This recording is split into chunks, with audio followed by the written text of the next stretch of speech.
ಶೃಂಗೇರಿ ವಿಧಾನಸಭಾ ಕ್ಷೇತ್ರ ಒಂದು ವಿಚಿತ್ರ ಪರಿಸ್ಥಿತಿಯನ್ನು ಎದುರಿಸ್ತಾ ಇದೆ.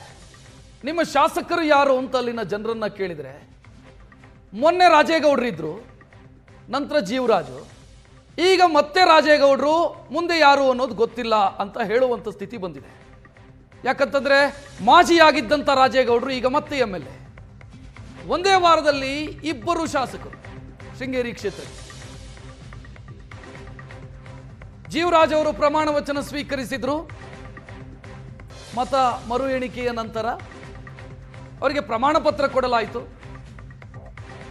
ಸುಪ್ರೀಂ ಕೋರ್ಟಿಗೆ ಹೋದರು ಇದನ್ನು ಪ್ರಶ್ನಿಸಿ ರಾಜೇಗೌಡರು. ಈಗ ಸುಪ್ರೀಂ ಕೋರ್ಟ್ ಹೈಕೋರ್ಟ್ನ ಆದೇಶ ಏನಿತ್ತು, ಮರು ಮತ ಎಣಿಕೆ, ಆ ಮರು ಮತ ಎಣಿಕೆಯ ಪ್ರಕ್ರಿಯೆಗೆ ಬ್ರೇಕ್ ಹಾಕಿದೆ, ಅಥವಾ ರಿಸಲ್ಟ್ಗೆ ಬ್ರೇಕ್ ಹಾಕಿದೆ.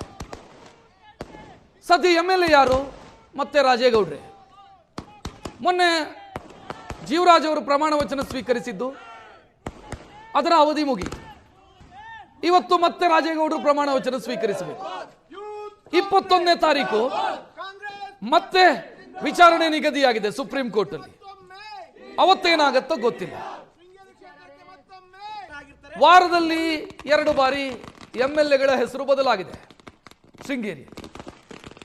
ಸುಪ್ರೀಂನ ತೀರ್ಪು ಬಂದ ಬೆನ್ನಿಗೆ, ಆದೇಶ ಬಂದ ಬೆನ್ನಿಗೆ ರಾಜೇಗೌಡರ ಬೆಂಬಲಿಗರು ಸಂಭ್ರಮಾಚರಣೆಯನ್ನು ಮಾಡಿದ್ದನ್ನು ನೋಡಿದ್ರಿ. ಮೊನ್ನೆ ಜೀವರಾಜ್ ಅವರ ಬೆಂಬಲಿಗರು ಸಂಭ್ರಮಾಚರಣೆ ಮಾಡಿದರು.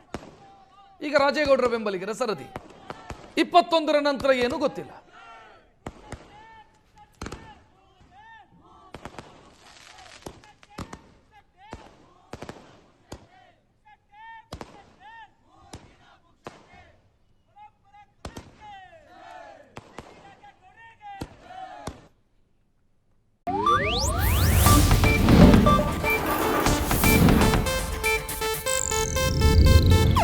ಇದು ಏಷ್ಯಾನೆಟ್ ನ್ಯೂಸ್ ನೆಟ್ವರ್ಕ್ ಪ್ರಸ್ತುತಿ.